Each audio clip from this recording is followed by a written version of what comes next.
네, 안녕하세요. 최지희입니다. 제가 항상 이 대치시대인대의 설명회에 설 때는요, 조금 다른 캠퍼스보다 조금 더 긴장되고 절도 좀 설레는 마음으로 항상 좀 설명회 오고 있어요. 제가 논술 강사가 된 지는 15년 정도 되었고요. 시대인재에서 수업을 한 지는 올해로 10년 차가 되었습니다. 그래서 시대인재에서 현재 좀 가장 좀 오래된 강사 중에 한 명이에요.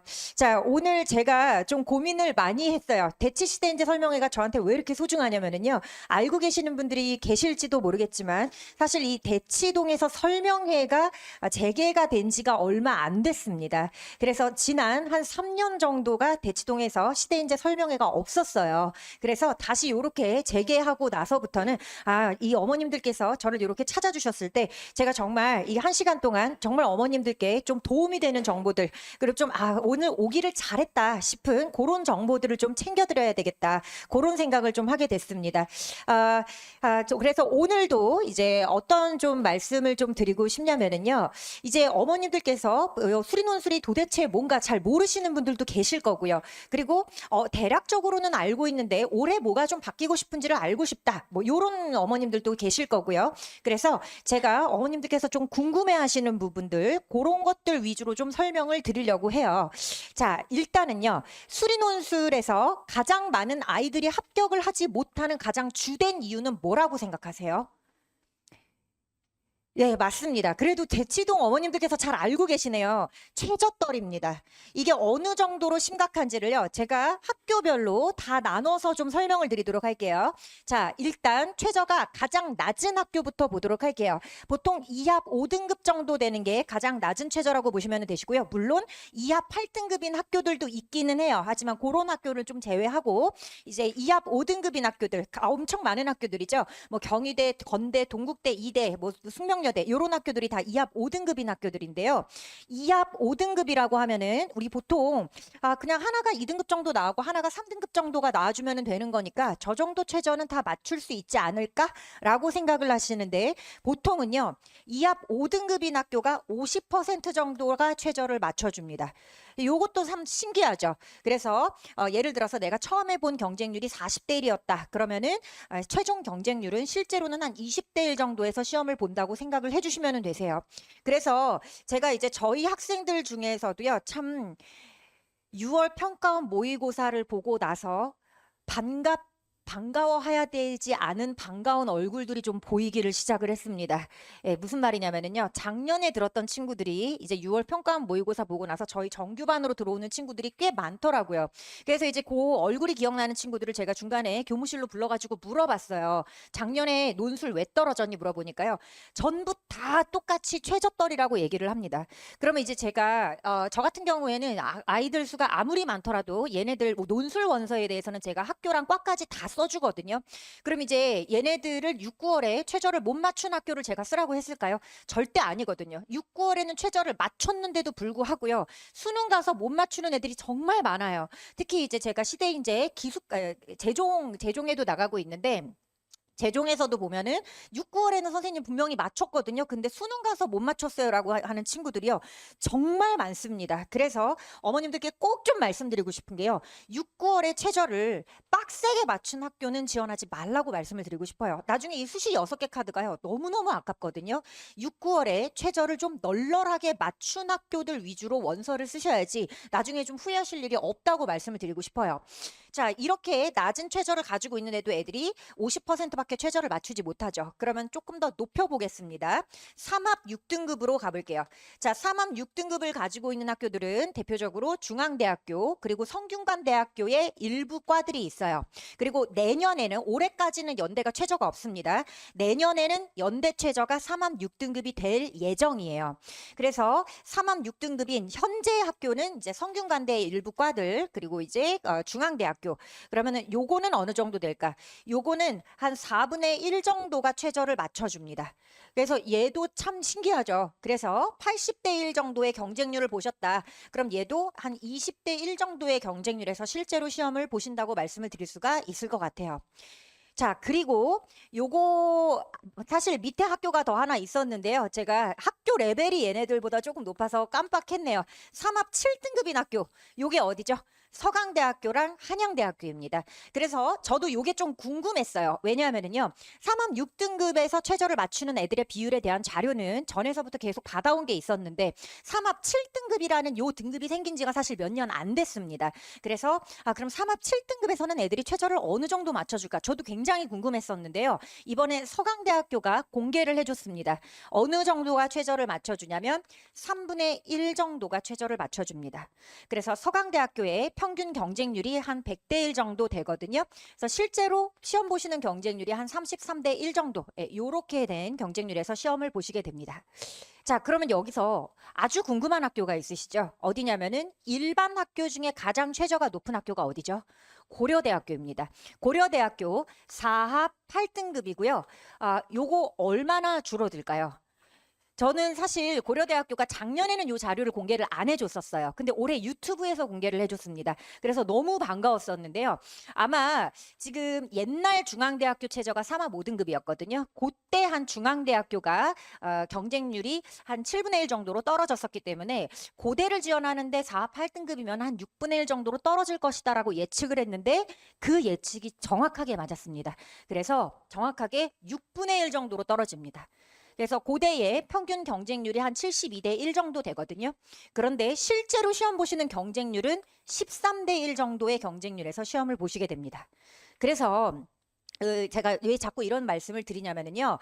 일단 논술도 논술인데 나중에 원서 쓰실 때 반드시 6, 9월에 최저를 좀 널널하게 맞춘 학교를 시험 보셔야지. 정말 너무 많은 친구들이요. 6개 학교 중에 6개 학교 최저를 다 못 맞춰서 그러면 최저를 못 맞췄다는 거는 사실 정시로도 갈 데가 없는 거거든요. 그래서 굉장히 안타깝게 좀 논술 시험도 못 보러 가는 그런 일들이 굉장히 많이 벌어지고 있습니다. 그래서 그러면 이제 여기서 또 뭐가 궁금하시죠? 그럼 의대는 어떤가요가 좀 궁금해지시죠? 자, 의대 중에서도요. 예를 들면 이제 약대 중에서 3합 5등급인 약대는 저는 지원하지 마시라고 말씀을 드리고 싶어요. 왜냐하면은요. 3합 5등급이면은 옛날 중앙대학교 최저예요. 그러면 이 최저가 사실 굉장히 낮은 최저입니다. 약대치고는요. 이게 무슨 말이죠? 우리 아이도 이 최저를 맞출 확률이 높아지지만 다른 아이도 이 최저를 다 맞출 수가 있어요. 그런데 일반적으로 약대 경쟁률 어느 정도에서부터 시작하는지 혹시 알고 계신가요? 높으면 1000대 1까지 갑니다. 그러면은 얘네들이 최저를 맞춰봤자요. 3합 5등급인 낮은 약대 최저 같은 경우에는 사실상 최저를 맞춰서 경쟁률을 낮게 한다는 의미 자체가 별로 없다고 생각을 하시면 되세요. 그래서 제가 의치한약수를 지원하는 친구들한테는 항상 최저가 아주 빡세고 높은 곳들만 지원을 해야지 그렇지 않으면 그냥 논술 원서 버리겠다는 거랑 똑같다라는 얘기를 해요. 그럼 이제 최저가 높은 데가 어디냐? 중앙대학교 의대, 중앙대학교 약대, 성균관대 의대 요런 데들이 최저가 매우 높습니다. 그리고 이제 올해 같은 경우에는요. 이 수능에서 아이들이 이제 워낙에 기하런, 확통런도 많이 하고 사탐런도 워낙에 많이 했는데 이제 과탐 2개를 무조건 시험을 봐야 돼라고 지정을 해준 데들도 있어요. 가장 요 기준이 빡센 데가 고대 세종캠 약대입니다. 예, 그래서요. 이제 요런 빡센 기준을 가지고 있는 학교로 지원을 하셔야지 우리 아이도 그 기준을 통과하기가 어렵지만 마찬가지로 다른 아이도 이 기준을 통과하기가 어렵기 때문에 아주 좀 리즈너블한 경쟁률 안에서 시험을 보실 수가 있게 되는 거예요. 그래서 3합 5등급인 약대라든지 3합 4등급인 의대는요. 사실상 경쟁률이 생각하시는 것만큼 많이 줄어들지 않는다고 생각을 하셔야지 되세요.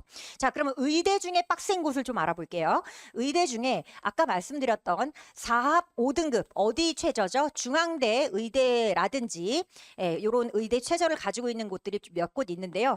이 발표를 중앙대 의대에서 해준 적이 있습니다. 어느 정도로 줄어들까요? 10분의 1만 최저를 맞춰줍니다. 너무 심각하죠. 예, 그래서 중앙대학교 의대 요것도 이제 사실 매년마다 경쟁률이 다르기는 한데요. 보통 한 300대 1에서 출발을 했다라고 했을 때 보통 이제 30대 1 정도의 경쟁률에서 시험을 보게 된다고 말씀을 드릴 수가 있어요. 그런데 이게 만약에 3합 4등급인 의대라든지 아니면 좀 널널한 3합 5등급인 약대다. 그러면은 이 원서는 그냥 뭐 운이 좋으면 붙고 어차피 정시에서 충분히 받쳐주기 때문에 상관없어. 이런 가벼운 마음으로 쓰셔야 되는 게 좀 좀 낮은 최저를 가지고 있는 의치 한약수들이에요. 그래서 최저를 맞춰주는 게 너무 중요하다는 말씀을 드리고 싶고요. 그러면 최저만 맞추면 되나요? 아니죠. 그때부터가 논술 시험의 시작인 거죠. 그래서 일단 리그에 참여를 해야 되는데 지금 보시면 리그의 대부분의 학생들이 참여를 하지를 못하고 있습니다. 그래서 이 얘기를 오늘 꼭 좀 드리고 싶었어요.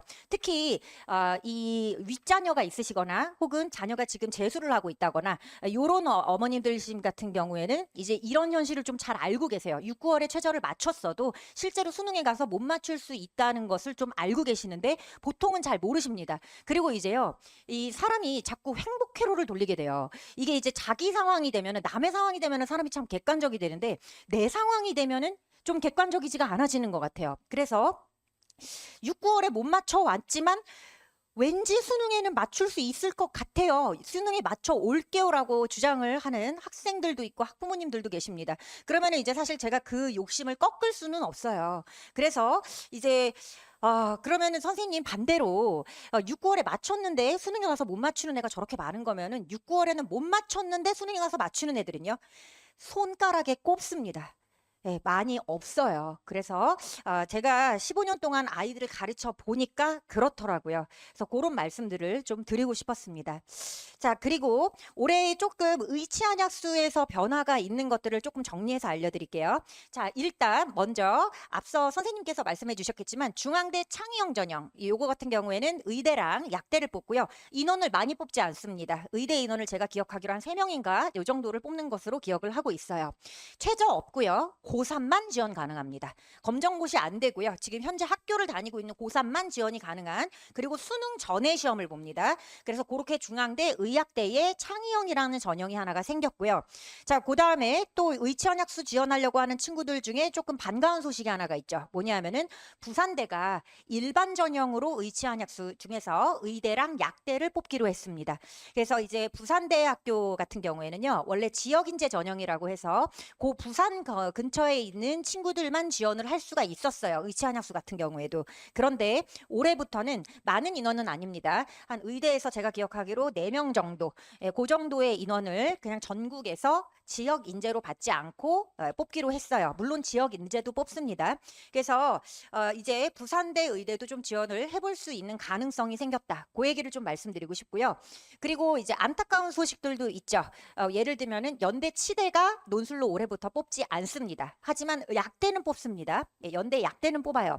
그래서 만약에 수능 전에 의치한약수를 시험을 보겠다. 그러면 이제 만약에 얘가 고3이다. 그러면 3가지의 기회가 있습니다. 중앙대 창의형, 의학대, 그리고 하나는 연대 약대. 이렇게 3가지의 기회가 있고, 얘가 뭐 검정고시다, 재수생이다. 그러면 이제 하나의 기회가 있습니다. 연대 약대. 그리고 이제 나머지 학교들은 전부 다 수능 뒤에 본다고 생각을 해주시면 되세요. 자, 그리고 올해 또 논술을 시행하는 너무 좀 반가운 학교들이 있죠. 가천대학교가 원래 의대만 논술로 뽑았었는데 올해부터 한의대 그리고 약대도 논술로 뽑게 됩니다. 그래서 약대 인원이랑 한의대 인원이 증가를 했어요. 게다가 삼육대학교도 작년에 논술로 약대를 뽑지 않았었는데 올해는 논술로 약대를 뽑겠다고 합니다. 그리고 지금 가장 좀 너무하다 싶은 대학교가 가천대 의대인데요. 작년에 처음에 의대를 논술로 40명을 뽑겠다. 그래서 난리가 났었어요. 막판에 그냥 6명 뽑겠다라고 해서 진짜로 6명을 뽑았습니다. 너무 심각하죠. 40명이랑 6명의 갭은 4명, 6명도 아니고. 그래서 이제 올해는 그래도 좀 40명을 뽑아주지 않을까 했는데 올해도 40명 뽑겠다고 해놓고 또 지금 가장 최신에 나온 자료에 의하면 6명 뽑겠다고 했습니다. 그래서 그런 부분들이 조금 아쉬운 부분인 것 같아요. 어쨌든 전반적으로 보면은요. 의대 그리고 치대, 수의대는 인원이 줄었고요. 한의대랑 그리고 약대는 인원이 늘었습니다. 근데 약대가 좀 유의미하게 인원이 많이 늘었습니다. 그래서 약대를 좀 노려보는 친구들이 작년보다는 올해 조금 더 좀 좋지 않을까 그렇게 생각을 하고요. 수의대는 얼마나 줄었는지 말씀드릴게요. 건국대 수의대가 6명, 경북대 수의대가 6명을 작년에 뽑았었는데 이렇게 두 학교만 뽑습니다. 근데 올해는 건대 수의대는 그대로 6명, 그리고 경북대 수의대가 6명 뽑았었는데 올해 3명 뽑습니다. 그래서 총 12명에서 9명으로 줄어들었고요. 참고로 저희 친구들이 저희 정규반에서 건대수의대에서 6명을 논술 정원으로 뽑는데 저희 반에서 3명이 합격을 했습니다. 그래서 그거는 조금 제가 자랑을 하고 싶었어요. 그런 해들이 조금 있더라고요. 이걸 골고루 가주는 게 아니라 우리 애들끼리 경쟁해서 거기를 좀 많이 가는 해가 있어요. 예를 들면 이대 약대 같은 경우에도 정원이 5명이었었는데 저희 반에서 정규반에서 같은 반 친구가 둘이 같이 이대 약대를 붙은 경우가 있었거든요. 그래서 그런 해들이 간혹 있더라고요. 그래서 그런 것들을 좀 말씀을 드리고 싶었고요. 그리고 이제 이런 것도 가끔 물어보세요. 기하, 미적, 그리고 확통을 다 해야 되느냐. 지금 생각하시는 학교들은 다 하셔야 됩니다. 예, 보통 지금 생각하시는 학교들이 어떤 학교들이죠? 홍대 이상의 학교들을 생각을 하고 계시잖아요. 그러면은 다 하시는 게 맞습니다. 그리고 이제 학교별로 약간씩 차이가 나기는 해요. 예를 들면 뭐 인하대 뭐 의학대라든지 아주대 의학대 요런 데 같은 경우에는 미적분까지밖에 안 들어가기는 합니다. 하지만 지금 생각하시는 대부분의 학교들에는 거의 다 들어간다고 생각을 해주시면 되세요. 그럼 이제 일반 학교, 일반 과들 중에서 좀 덜 들어가는 데는 어딨냐? 뭐 요거는 익히 잘 알고 계실 것 같은데요. 성균관대가 수투까지 들어갑니다. 그럼 이제 또 어떤 분들은 그러면은 수투까지 열심히 해서 성균관대를 지원을 해봐야 되겠다라고 생각을 하시는데 실제로 학생들한테 성대 문제를 주면은요, 그냥 기하랑 확통을 공부하겠다고 합니다. 예, 그만큼 성대 문제는요 정말 어렵습니다. 예, 그래서 수투가 이렇게까지 어려운 거였구나. 사실 수투가 다항함수의 미적분까지죠. 근데 사실 다항함수가 진짜 어려운 함수거든요. 근데 이제 그거를 내신 수준으로 생각을 해서 아이들이 그럼 성균관대를 한번 해볼까? 범위가 줄어든다고 시험이 쉬운 게 아니에요. 예, 그래서 그런 얘기들을 꼭 좀 드리고 싶었습니다. 그리고 앞서서 저희 센터장님께도 말씀을 해주셨지만 이제 과학 논술이 추가가 되죠. 근데 전이랑 조금 다릅니다. 전에는요 과학 논술이 2과목이 한 과목을 내가 선택을 해서 집중적으로 그 과목이 나오는 걸로 과학 논술을 봤었어요. 예를 들면 나는 화학으로 보겠다, 나는 생물로 보겠다, 나는 물리로 보겠다 이런 식으로 선택을 해서 그 과목을 2까지 굉장히 좀 심층적으로 나오는 걸로 해서 수학이 60점, 과학이 40점이었었는데 지금은 이제 통합과학에서 내겠다고 하죠. 그리고 그 모의 논술 문제도 몰라 있으니까 대충 이런 식으로 좀 진행이 되겠구나 하고 학교 입학 홈페이지에서 다운을 받아서 풀어보실 수가 있어요. 그리고 수학이 80점, 그리고 과학 논술이 20점이라고 합니다.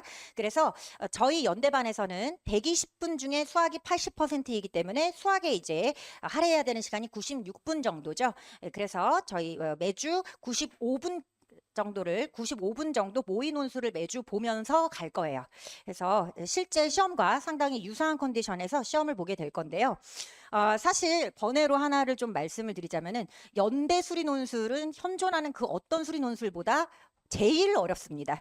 예, 근데 올해 같은 경우에는 연대가 치대를 뽑지 않기로 했기 때문에 약간은 좀 쉬워질 수도 있지 않을까를 기대해 볼 수도 있을 것 같기는 해요. 왜냐하면은요, 연대의 목적이 뭐인 것 같으세요? 작년 기준입니다. 연대의 목적은요, 치대를 지원하는 아이들이 만점을 받지 못하는 시험지를 만드는 게 연대 논술의 그 기준이에요.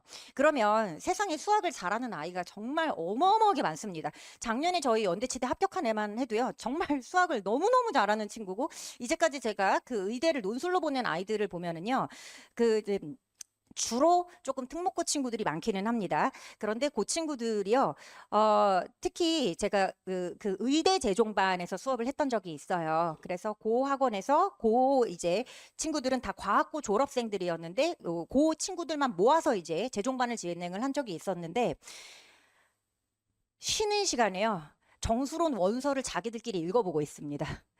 그리고 이제 그런 반들의 친구들이 사실 의대 논술로 좀 많이 갔어요. 그래서 정말 그렇게 수학을 잘하는 친구들이 너무 많은데 그 친구들이 그럼 얘도 잘하고 쟤도 잘하고 쟤도 잘하는데 만점을 받아버리면 안 되잖아요. 그럼 어떻게 뽑아요? 그래서 걔네들이 만점을 받지 못하게 하는 시험이 연대 치대 시험이었어요.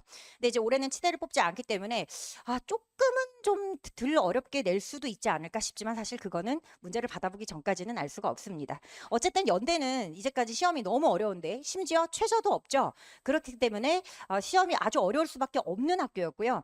그래서 어느 정도였었냐면은 연대 전에는 심지어 수학이 60점이고 과학이 40점이었잖아요. 그런데 수학 60점을 이 연대에서 준 시간 동안 옛날에는 연대 시험이 150분이었거든요. 지금은 120분이지만 그 150분 동안요. 수학만 풀어도 과학을 건드리지를 못해요. 수학 6번까지 가지도 못하거든요.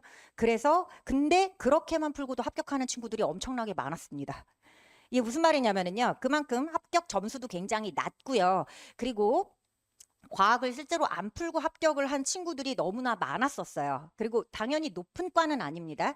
그런데 그래서 연대에서 몇 년 정도 어떤 식으로 진행을 했었냐. 이 과학 시험지를요. 30분 먼저 나눠줬습니다. 그리고 30분 뒤에 수학 시험지를 나눠줬어요. 그러면 어쨌든 과학 논술을 30분은 써야 되겠죠. 그런 식으로까지 할 정도로 수학 논술이 어려웠습니다. 그러니까 도저히 이 시간 안에요 다 풀어낼 수가 없는 시험지를 줬다는 거예요. 그래서 사실 올해도 연대 논술이 막 갑자기 확 쉬워지거나 그렇지는 않을 건데 과연 이제까지처럼 너무 심하게 어려울 것인가는 문제를 받아봐야지 알 수가 있을 것 같아요. 자, 그리고 요것도 조금 궁금해 하시더라고요. 내신은 좀 어느 정도 돼야 되나요? 요거를 이제 특히 좀 강남 쪽 지역 아이들이 많이 좀 궁금해 하십니다. 내신은요, 5등급 안으로만 들어오면은 불이익도 없고 이익도 없다고 생각을 하시면 되세요. 그럼 이제 제 얘기를 듣고 입학처 홈페이지를 들어가 보셨어요. 그런데 막상 입학처 홈페이지에서요, 아니, 학생부가 40%가 들어가고 논술이 60%가 들어간대요. 그러면 아까 내가 설명해서 듣고 온 거는 분명히 학생부가 많이 내신이 안 들어간다고 했는데 여기 지금 학교 입학처 홈페이지 보니까 막 40%가 들어간다고 되어 있어요. 이거는 어떻게 된 거예요? 그거는요. 그러면은 우리가 실제로 40점이라는 점수를 9등급으로 나누게 되면은 약 한 4, 5점 정도씩 줄어들어야 되잖아요. 등급이 떨어질 때마다. 하지만 실제로는요. 1등급이 40점 만점. 그러면 2등급이 뭐 39.98, 3등급이 39.96 이런 식으로 보통은 한 6등급까지 만점과 거의 차이 나지 않는 점수로 줍니다.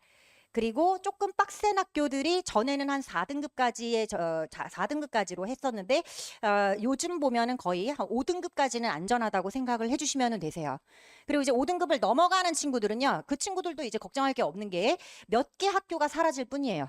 그래서 5등급까지는 여기까지 지원할 수 있고 그리고 6등급까지는 여기까지 7등급까지는 요 학교들 빼고 지원할 수 있고 이런 식으로 되기 때문에 그리고 점점 내신을 좀 빼는 학교들이 많아지고 있습니다. 이제 사실 학교들이 이렇게 하는 이유는요. 너무 당연하지만 논술로 아이들을 뽑겠다는 게 얘가 아무리 좋은 학교를 다니고 있어서 친구들끼리의 경쟁에 밀려서 내신 점수가 안 좋아도 기본적으로 수학을 잘하는 친구를 뽑고 싶다는 거잖아요. 근데 그거를 내신 점수로 희석하고 싶지 않은 거거든요. 하지만 이제 그 교육부 차원에서의 이 수시 기준은 그 권고 사항이 내신을 어느 수시 전형이든지 좀 많이 좀 뽑아다오, 내신을 좀 많이 반영을 해다오, 요런 게 이제 어쨌든 지침으로 나와 있기 때문에 그러면은 내신을 많이 반영하기는 싫고 그런데 그렇다고 좀 교육부의 지침을 안 따르자니 조금 뭐하고 그래서 생각해낸 방법이 요런 방법이라고 생각을 해주시면 되세요.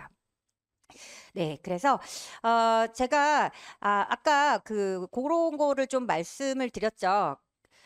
합격하는 점수가 되게 낮다고 말씀을 드렸거든요. 요게 학교마다 조금씩 다른데요. 예를 들면 어머님들께서 궁금해하시는 대학들부터 좀 들어가 보도록 할게요. 의치한약수는 학교를 막론하고 합격 점수가 높습니다. 아무리 시험이 어렵게 나와도 기본적으로 합격 점수는요. 정말 아무리 어렵게 나와도 80점 이상은 맞아야 된다고 생각을 하셔야지 되세요. 그리고 그러면 의치한약수가 아닌 학교들 예를 들면은요. 연세대학교가 시험이 많이 어렵죠. 연세대학교의 높은 과라고 하면은 공대의 신소재라든지 화공 요런 과들이 좀 높은 과들입니다. 요런 과들 같은 경우에는 이제 합격 점수가 한 60점대에서 70점대라고 생각을 해주시면 되세요. 하지만 아이들이 느끼는 자기의 점수는 그거보다는 더 높은 점수를 받았을 거라고 생각을 합니다. 부분 점수가 깎이는 거를 아이들이 잘 모르기 때문에 그렇게 생각을 해주시면 되시고요. 그러면 좀 많이 낮은 학과들 있죠. 연대에서 참고로 낮은 학과라고 하면은 천문우주, 대기과학, 지구시스템 요런 과들이 좀 낮은 과들이에요. 낮은 과는요. 저희 연대를 합격한 친구들 수강 후기를 제가 좀 몇 개 뺀 게 있어요. 뭐라고 써놨냐면은 그렇게 푼 문제가 많이 없는데 내가 합격을 할 줄은 몰랐다입니다. 예, 그것을 이제 수강 후기에다가 써놨어요. 예, 그 정도로 사실은 이렇게 푼 문제가 없는데 합격을 한다고 쉽게 조금 한 3, 40점대의 점수로도 충분히 합격을 가능한 과들이 많이 있어요. 그리고 이제 요런 과들이 고대에도 많이 있습니다. 고대에는 너무 강력하게 보건대학교가 버티고 있기 때문에 고 학부 쪽을 쓰시게 되면은 좀 많이 낮은 점수대로 합격을 하실 수가 있으시고요. 점수대 차이가 진짜 많이 납니다. 정말 많이 나는 해는요. 3배까지도 차이가 나고요. 문제가 아주 어렵게 나왔을 해에는. 그리고 사실 별로 차이 나지 않는 학교도 있어요. 특히 의치 한약수랑 일반과에서도 별로 차이 나지 않는 학교가 대표적으로 어디냐면요. 건국대학교입니다. 건국대학교는 논술이 너무 쉬워요. 그래서 논술이 너무 쉽다 보니까 사실 여기는 치명적인 실수 하나가 너무 크게 역할을 좀 하고 있고요. 그리고 수의대랑 일반적인 과랑 문제를 좀 공유해서 시험을 보게 되는데 수의대 합격 점수랑 공대에서 좀 높은 과 합격 점수가 크게 차이가 안 나요. 그러면 수의대 쓰지 왜 공대 쓰나요? 최저가 안 나오니까요. 예, 그래서 사실 이제 건대같이 좀 문제가 쉽게 나온다. 그러면은 이제 합격 점수에 좀 낮은 과도 높은 점수로 합격을 해야 돼요. 건대는 실제로 굉장히 낮은 과들, 예를 들면 이제 건대에서 좀 많이 낮은 과라고 하면은 산림조경학과가 있습니다. 이제 그런 과들 같은 경우에는 그래도 다른 학과에 비해서는 좀 낮기는 하지만 그렇게 막 2배, 3배 차이 날 정도로 차이가 안 나고요. 그래도 한 10점 정도 차이, 그 정도 차이 점수로 합격을 한다고 생각을 해주시면 되세요. 그래서 어머님들께서 궁금해하시는 게 그거더라고요. 몇 점 맞으면 합격하나요? 무슨 학교에 어느 과를 쓰셨는지에 따라서 천차만별로요. 정말 30점으로도 합격할 수가 있고 오죽하면은 연대에서는 뭐라고까지 했냐면은요. 수학 점수가 20점 미만이면은 그냥 꽈락으로 치겠다라고까지 했습니다. 이게 무슨 말이겠어요? 실제로 예를 들어서 10명 뽑는 과가 있어요. 그런데 10명을 뽑아야 되는데 10등의 점수가 뭐 15점 이렇게 20점보다 낮게 나왔다는 거예요. 그러면 어쨌든 내가 공지를 하지 않았었기 때문에 지금은 얘를 뽑아야 되겠지만 실제로 그렇게 너무 낮은 점수로 합격을 하는 애들이 많아져 버리니까 이거는 우리가 논술로 이 정도 그래도 수학을 좀 잘하는 애들을 뽑겠다는 건데 그래도 최소한 20점은 좀 맞아야지 되겠다라고 기준을 제시해 준 거라고 보시면 되세요. 그리고 아까도 말씀드렸지만 연세대학교 같은 경우에는 올해까지는 최저가 없습니다. 그리고 내년부터 최저가 생깁니다. 약대도 생기고요. 일반과도 생깁니다. 자, 그래서 저희 이제 요 친구들 제가 요 자료도 항상 좀 보여드리는데요. 지금 요 자료를 제가 왜 보여드리냐? 어떤 어머님들 또 이렇게 생각하세요. 아니, 우리 애가 모의고사가 수학이 1등급이 아닌데 논술을 시작해도 괜찮을까요? 이렇게 또 물어보시는 어머님들께서 계세요. 그래서 제가 요거는 이제 제가 조금 의치한약숙 쪽으로 자르긴 했는데 어머님들께 그 따로 드린 엑셀 파일에 보시면은요. 거기에는 이제 애들 학교를 조금 많이 다양하게 넣어놨어요. 아무래도 또 예, 다른 학교들에 좀 관심 있으신 분들도 계실 것 같아서요. 제가 다른 학교들도 거기 엑셀 파일 보이시죠? 예, 그거에 보시면은 학교를 조금 다양하게 넣어놨습니다. 자, 요게 그 한 장짜리 프린트로 나간 그 프린트를 보시면 되시거든요. 그래서 잘 보시면은요. 생각보다 다 1등급이 아닙니다. 특히 전 이거는 정말 너무 신기한 것 중에 하나인데요. 이상하게 제가 희한하게 매년 건대 수의대를 가는 애가 나오는데 얘네들이요 꼭 2등급인 애가 뜨더라고요 수학이. 그래서 이게 참 신기하고 너무 재밌는 일인데 자, 요 친구도 지금 경희대 약대인 애도 수능이 2등급 그리고 건국대 수의대는 건대 수의대인 애도 수능이 지금 수능 수학이 2등급이 나오고 있어요.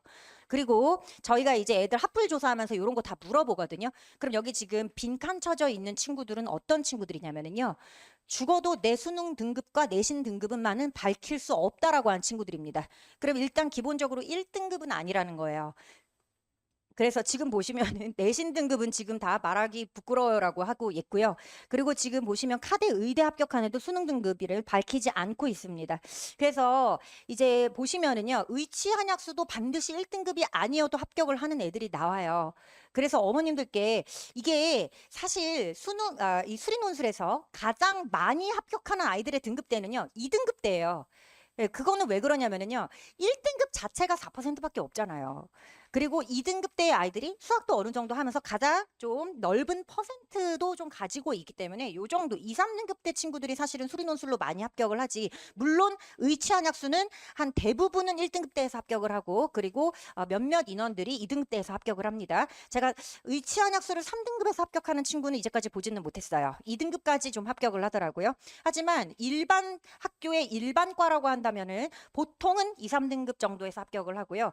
사실 조금 예외적인 대표적인 케이스들이 좀 있죠. 수학 5등급인데 서강대 간 친구도 있었고요. 그 친구 아직도 기억나요. 해운대고가 다니는 친구였습니다. 그리고 4등급인데 연대를 간 친구도 있어요. 그 친구도 기억이 나요. 목동 시대인재 친구였었는데 그 친구 같은 경우에는 이제 요 친구가 저랑 같이 이제 수업을 좀 진행을 하면서 제가 논술 모의고사를 매달 봅니다. 그래서 논술 모의고사를 보니까 얘가 수리논술을 되게 잘해요. 근데 정말 희한하게 6, 9월 수학 등급이 자꾸 4등급이 나온 거예요. 근데 얘가 수학을 못해서 4등급이 나오는 애가 아닌 거예요. 그러니까 수학은 잘하는데 수능 스타일의 문제에 너무 약한 친구인 거예요. 그래서 이제 제가 이 친구가 자기 좀 등급에 맞게 인서울로만 쓰겠다라고 해서 제가 이 친구한테 먼저 좀 제안을 했어요. 일단 연대랑 시립대를 좀 써보자. 둘 다 최저가 없으니까 일단은 한번 써보는 게 어떠니? 왜냐면 그 정도로 잘하는 친구였거든요. 그래서 얘네 어머니가 이제 연락이 오셨어요. 도저히 무서워서 못 쓰시겠다는 거예요. 그래서 근데 또 거기서 제가 너무 세게 말하면요.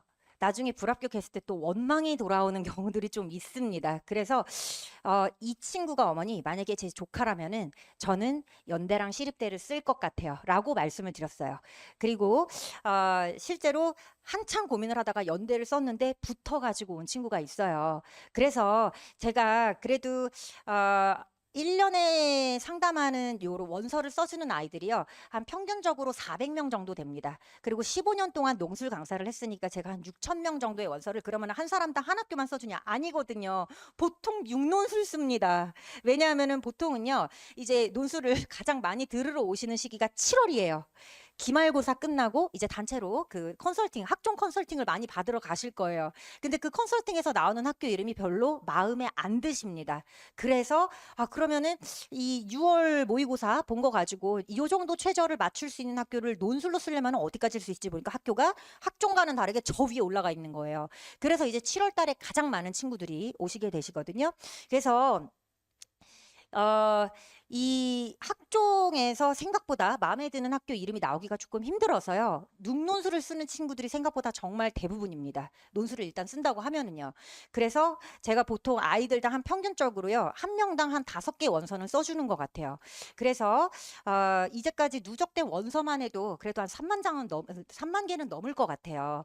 그래서 제가 나중에는요. 카페에다가 이제 원서 쓰실 때 어떤 식으로 좀 지원을 하셔야 되는지 그런 팁들도 다 올려드릴 거고요. 그리고 어머님들이랑 저랑 나중에 원서 쓸 때 저한테 계속 물어보면서 쓰셔야지 되시거든요.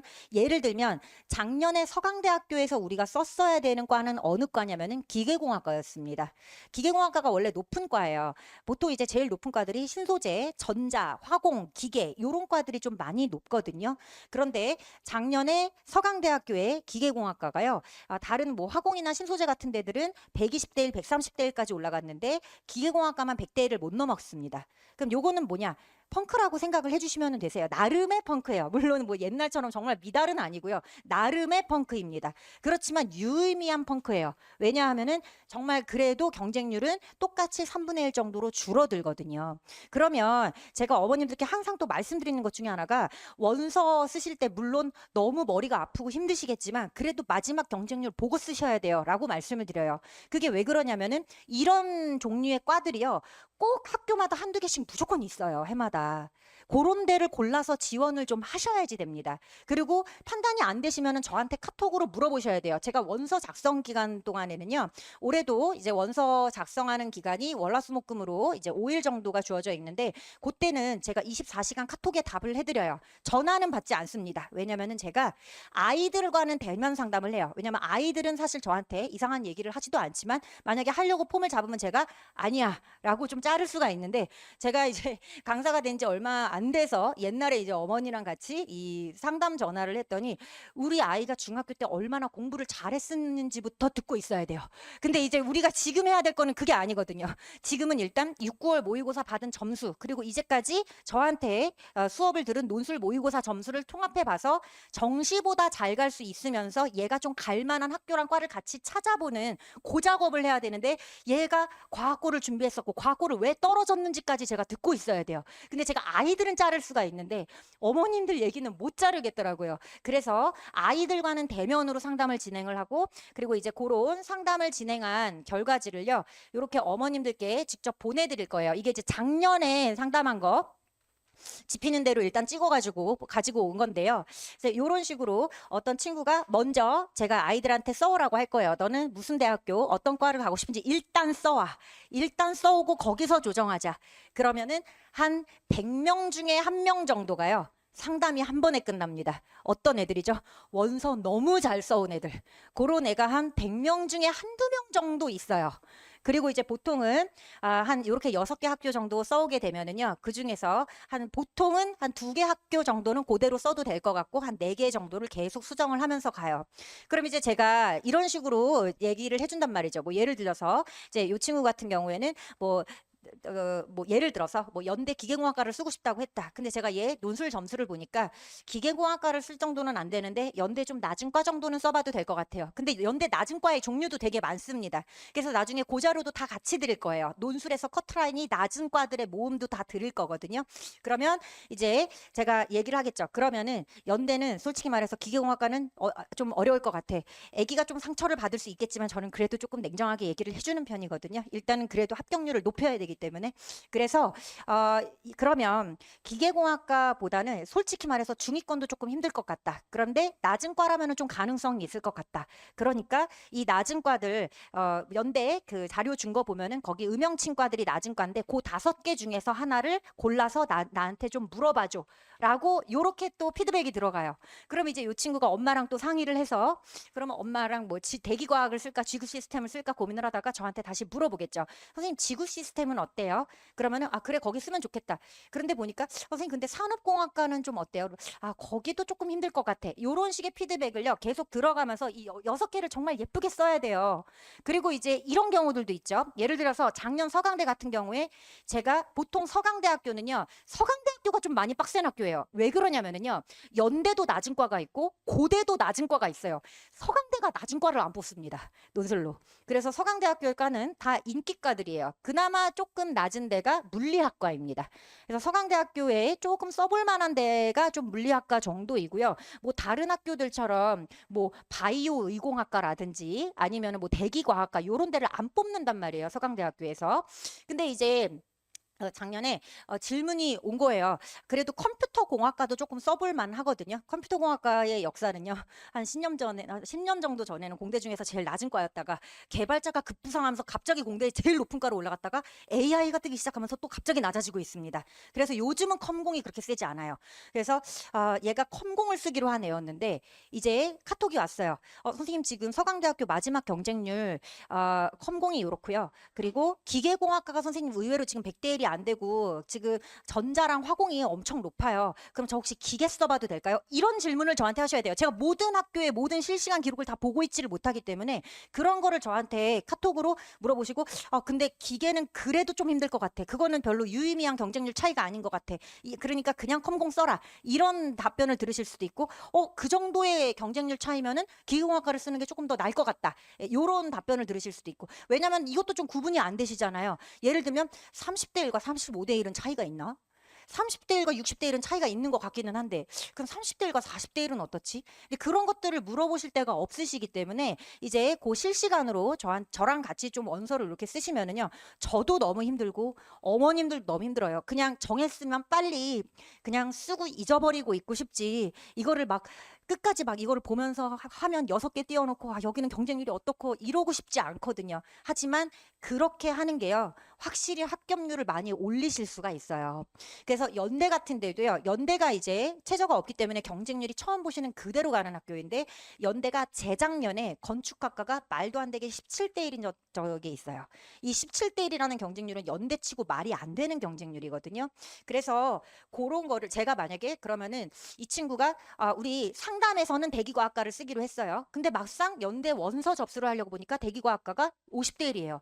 근데 건축학과가 지금 16대 1인 거예요. 그럼 저한테 물어봐야 돼요. 대기과학과가 지금 경쟁률 이렇고 건축학과는 경쟁률 이런데 건축으로 써도 되나요? 그럼 제가 쓰라고 하겠죠. 근데 만약에 그게 수학과였으면 쓰지 말라고 할 겁니다. 논술에서 또 쓰지 말아야 되는 대표적인 과가 수학과예요. 왜냐하면 여기는 허수가 없습니다. 저도 수학과를 졸업했는데요. 저도 좀 오타쿠였지만 수학은요. 이게 대상이 애니메이션이 아닐 뿐이지 정말 찐 오타쿠들이 많이 옵니다. 정말 수학을 너무너무 좋아하는 친구들이 많이 오기 때문에 작년에 서강대학교에서 가장 경쟁률이 낮았던 데가 수학과예요. 하지만 가장 추가 합격률이 높았던 데도 수학과입니다. 이게 뭘 의미할까요?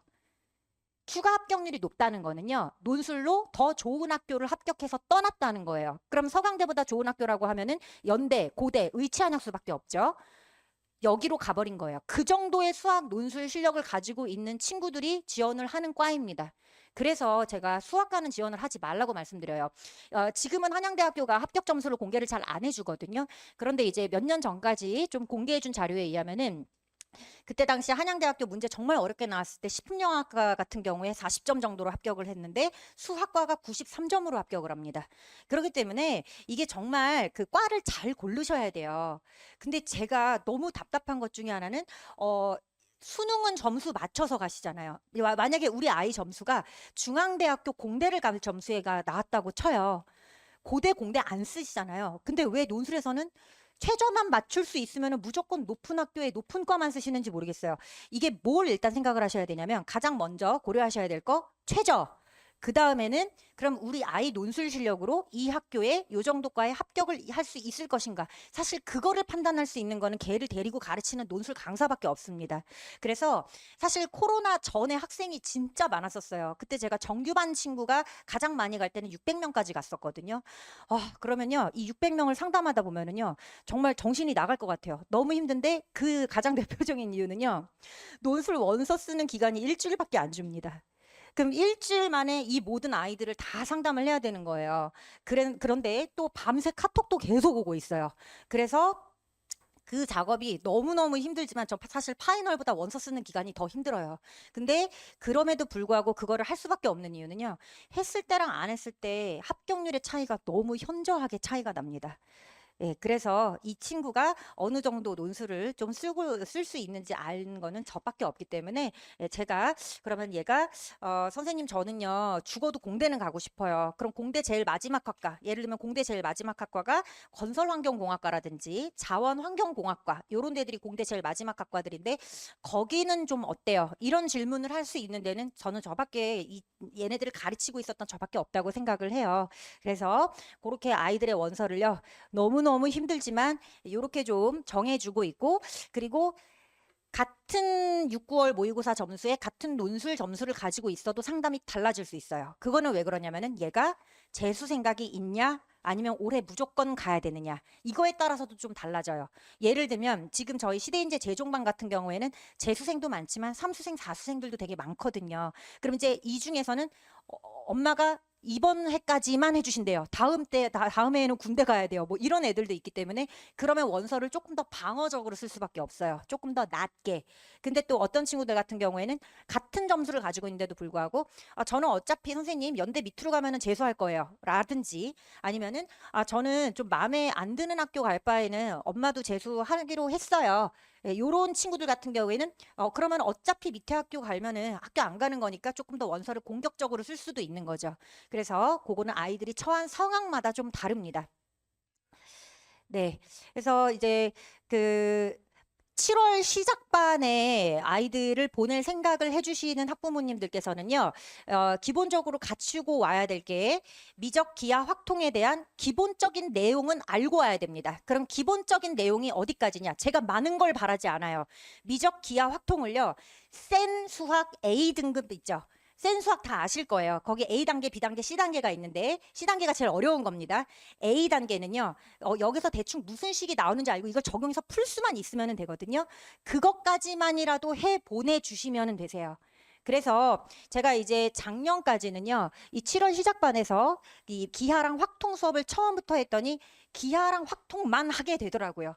그래서 기하랑 확통을 일단 제가 많은 거를 바라지는 않아요. 어차피 저랑 다시 한번 보기는 해야 되는데 그래도 그 보는 속도를 조금 높이기 위해서 센의 B단계도 아니고요. A단계까지만 풀 수 있는 수준이라도 좀 만들어서 보내주셨으면 좋겠습니다. 네, 그리고 저희 이제 수업은요, 쪽지 시험이 이제 들어갈 거예요. 그래서 쪽지 시험 처음에 와서 이제 몇 분 보고 요거에 대한 질의응답. 그리고 이제 문제 난이도에 따라서 어떤 때는 3시간 반 동안 한 학교 문제만 다루고 있을 때도 있어요. 그리고 어떨 때는 문제가 가벼울 때에는 이런 종류의 문제를 한 4-5개 정도 돌아가기도 합니다. 그래서 그거는 좀 문제의 강도 같은 것마다 조금씩 다르다고 생각을 해주시면 되세요. 그리고 이제 요게 저희 그 한 달에 한 번 보는 모의고사에서 나가는 성적표고요. 요 부분이 이제 아이가 봐야 될 부분, 내가 어느 단원에서 틀렸는가를 보시는 부분이시고요. 그리고 요게 이제 상담 기록지인데 제가 요거를 좀 가지고 온 이유는 지금 시간이 조금 없어서 얘 같은 경우에는 지금 논술 점수가 되게 높은데 사실 수능 6, 9월 등급이 별로 좋지가 않아요. 근데 요 다음 친구 같은 경우에는 6, 9월 모의고사 등급은 뭐 모든 학교의 의대 최저까지 다 맞추고 있는데 논술 점수가 별로 높지가 않습니다. 요럴 때 이제 또 원서 쓰는 방법이 어떤 식으로 달라지는지를 설명을 드리고 싶었는데 시간이 안 돼서 그거는 제가 다음번에 기회가 있으면은 해봐야 될 것 같고요. 요런 거는 조금 참고할 만한 좋은 자료가 되실 것 같아요. 예를 들어 요게 이제 중앙대 거거든요. 의대 포함으로. 그래서 요게 이제 그 1등급이면은 10점 만점. 근데 이제 요거 2배 하셔야 됩니다. 20점 만점. 그리고 사실상 7등급까지 갈 때까지 0.4점 깎이죠. 2배 하시면 0.8점 깎입니다. 그래서 요거를 좀 실제로 보여드리고 싶었어요. 그래서 실제로 내신은 일반적으로 5등급 안에 들어오면 안전하다. 그 얘기를 좀 드리고 싶었습니다. 그리고 이제 요거 경쟁률도 좀 보여드리고 싶었어요. 요거 중앙대학교 거거든요. 그래서 최초 경쟁률 200대 1, 의대에서 지금 30대 1 정도로 실제로 한 9분의 1에서 10분의 1 정도 감소하고 있는 것을 보실 수가 있습니다. 자, 요거 고려대학교 거 아까 잠깐 말씀드렸었는데요. 고려대학교 경쟁률 72대 1이었는데 최저 맞춘 친구들의 경쟁률은 13대 1. 제가 말씀드린 대로 요렇게 실제로 경쟁률이 줄어들기 때문에 저는 어머님들께서 얘가 만약에 6, 9월에 4합 8등급을 맞춘 친구예요. 그러면은 얘가 목표로 하는 학교가 낮은 대학교든 아니면 의치안약수든지 간에 고대는 무조건 하나 써두시라고 말씀을 드리고 싶어요. 6, 9월에 4합 8을 맞췄다면. 왜냐하면은요. 만약에 수능을 너무 잘 봐버리면 고대는 어차피 시험이 수능 뒤에이기 때문에 고대 시험 안 보러 가면 돼요. 그리고 만약에 4, 8등급을 맞추긴 했는데 고대 성적이 안 된다. 그러면 시험을 보러 가주면 되고요. 그래서 4, 8등급이 나왔다. 그러면 내가 목표로 하는 데가 어떻게 될지 모르거든요. 정말 수능이라는 게. 그래서 일단 의치안약수를 목표로 하셔도 한 장 정도는 고대를 좀 써두시는 게 좋을 것 같다고 말씀을 드리고 싶습니다. 제가 저희 조카 원서도 다 써줬거든요. 실제로 저희 조카도 다 지금 말씀드리는 기준으로 다 원서를 써줬고요. 조카면은 더 잘 써줬을 것 같죠, 어머니? 다 그냥 똑같이 다른 애들이랑 다 똑같이 썼습니다. 그리고 저희 조카는 잘 합격을 첫 해에는 못했고요. 2번째 해에 합격을 해가지고 왔어요. 요거는 이제 첨삭 어떤 식으로 진행이 되는지를 좀 보여드리려고 했던 자료이고요. 요것도 같이 드릴 거예요. 요게 좀 좋다고 말씀을 많이 해주시더라고요. 요게 이제 뭐냐면은요. 저희 논술 모의고사 보고 나면은 이제 얘가 예를 들어서 뭐 40점이 나왔어요. 그럼 이 40점이라는 점수가 이게 도대체 무슨 점수인지를 모르겠잖아요. 이게 뭐 어느 정도 40점이면 너무 못한 건가? 아니면 잘한 건가? 중간은 되나? 요게 이제 궁금하실 거기 때문에 실제로 이 시험을 여러분들의 선배들이 시험을 보고 몇 점 정도에서 어느 학교를 갔는지를 좀 정리를 해서 써놨습니다. 근데 조금 특수한 케이스들이 조금 있기 때문에 그런 것들은 좀 비고란에다가 써놨어요. 예를 들면은 연대 같은 경우에요. 28점부터 68점까지 합격을 했죠. 의치안약수는 따로 뽑아놨고요. 연대 같은 경우에 28점부터 68점까지 너무 갭이 크죠. 근데 실제 시험에서도 이렇습니다. 그래서 낮은 과는 실제로 이렇게까지 낮은 점수로도 합격을 하고요. 그리고 높은 과는 높은 점수로 합격을 하고요. 그래서 요게 요런 식으로 이제 써놨죠. 30점대 정도에서 낮은 과를 갖고 60점대 정도의 점수에서 공대 좋은 과를 갔다. 그러면 그 가운데 있는 과들을 그러면은 요 정도 가면 한 50점대 정도 되겠구나 하고 좀 예측을 해보실 수가 있게끔 해드렸기 때문에 우리 애가 수학에서 수리논술에서 40점을 받았어요. 이런 점수 처음 받아봐요. 너무 안 좋은 점수 아닌가요? 그렇지 않을 수 있어요. 그 문제가 너무 어렵기 때문에 그렇습니다. 그래서 요 자료를 같이 드릴 거고요. 한번 문자가 점점 더 길어지고 있어요. 그래서 한번 요 수업이 끝날 때마다 문자가 A4 용지 2장 정도의 문자가 나갑니다. 원래 처음 시작할 때는 A4 용지 반 장 정도였는데요. 어떻게 하다 보니까 점점 더 쓸 말이 많아지더라고요. 특히 입시 자료 나갈 때에는요. 입시에 대한 그 안내 문자들도 좀 많이 보내드리고 있어서 문자가 아주 길어지고 있습니다. 자, 요거요. 지금 여기 사실 연세대학교라고 써져 있었어야 되는데 이게 이상하게 제가 PPT 만들 때는 여기 있었는데 이게 없어졌거든요. 그래서 요거 이제 연대 시험 10월 10일 날 토요일 날 시행을 하고요. 아까 말씀드렸던 대로 수학이 80점, 과학이 20점이 들어갑니다. 그리고 이제 요거는요, 이것도 제가 여기 위아래로 다 써놨는데 희한하게 사진만 들어갔네요. 2028년 기준입니다. 2028년 기준은 이렇고 2027년까지는 최저가 없다라고 써놨는데 요게 요렇게 됐네요. 그리고 연대반은 조금 수업이 좀 다르게 들어갑니다. 이제 일반 정규반 7월 시작반 같은 경우에는 이 일주일에 한 번 시험 보는 시간이 1시간 정도인데요. 아까 말씀드렸지만 연대 120분 중에서 80%가 수학이기 때문에 0.8 곱해보시면 96분 나오거든요. 그래서 실제 시험 시간에 좀 비슷하게 95분 동안 모의고사 매주 실시하게 됩니다. 그리고 요런 것만 조금 연대가 시험 시간이 조금 일반 정규반이랑 좀 달라요. 그리고 정규반이랑 연대반을 같이 수강해도 되냐고 물어보시는 분들이 많으신데요. 같이 수강하셔도 됩니다. 왜냐하면은 겹치는 문제 없게 할 거예요. 그래서 정규반이랑 같이 수강하셔도 전혀 상관이 없으시고요. 이번에 새로 오픈하는 반이 대치시대인재에서는 토요일 시작반, 토요일 연대반을 오픈을 합니다. 그리고 목동시대인대에서는 목요일 시작반을 오픈을 해요. 자, 끝내줄 듯 하면서 안 끝내드리고 있죠. 예, 마지막으로 한 말씀만 더 드릴게요. 저 이제 논술 같은 경우에는요, 수능과 확연하게 다른 점이 뭐냐면은 창작 문제가 아닙니다. 이게 무슨 말이냐면은 수능 같은 경우에는요, 이제 한 달 동안 한 600명이 넘는 사람들을 콘도에다가 가둬놓고 문제를 뽑아내죠. 그런데 논술은요, 그렇지가 않아요. 수학과 교수님들이 출제를 하셔야 되죠. 그래서 사실 논술 문제는요, 이미 있던 문제들에서도 많이 출제를 하고요. 저희가 뭐랑 좀 상당히 유사하냐면은 이과를 제가 문과 수업을 안 들어봐서 이과를 졸업하신 어머님, 아버님들의 대학교 중간고사, 기말고사를 생각하시면은 그것과 상당히 유사한 게 수리논술입니다.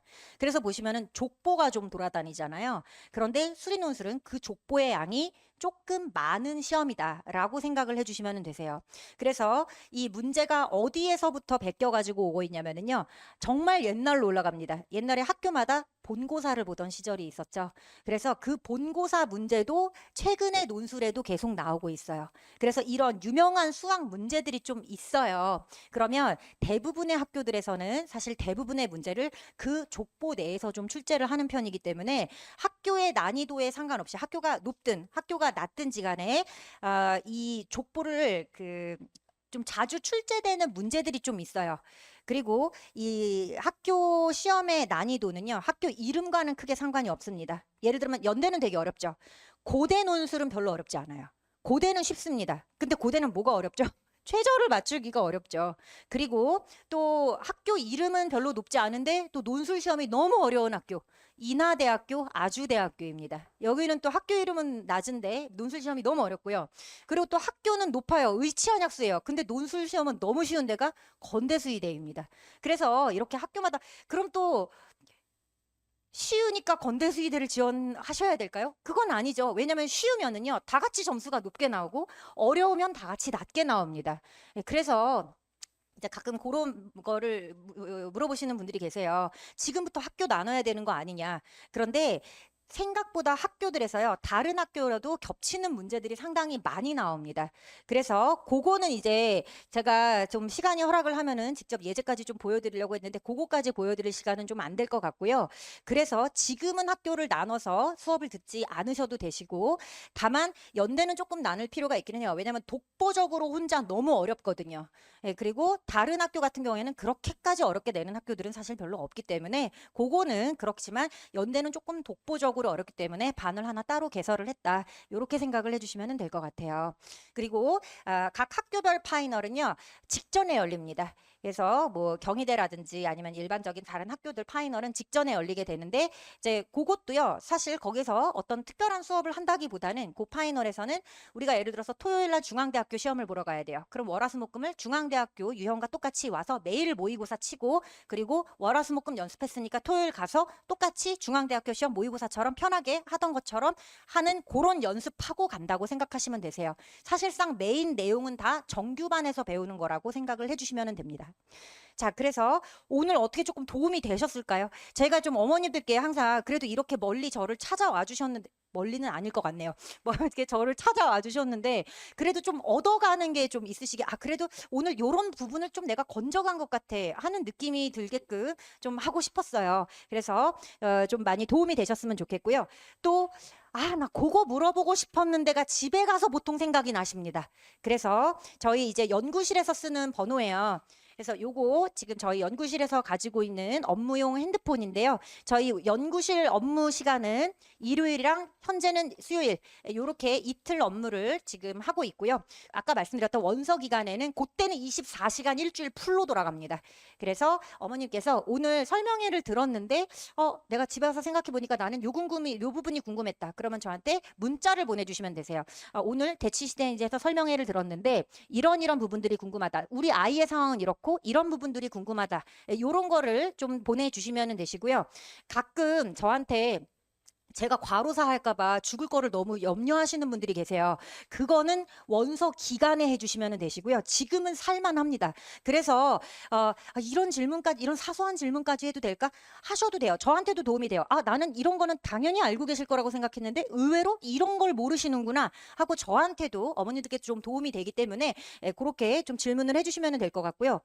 이런 황당한 질문을 해도 될까? 정말 황당한 질문들도 많이 들어옵니다, 어머니. 나중에는 정말 저한테 너무 기대시더라고요. 이제 기댈 때는 저밖에 없는 것 같아요. 그러니까 나중에는 경희대학교에서 서강대학교까지 오토바이로 몇 분 만에 찍을 수 있나요? 그런 거를 여쭤보시거든요.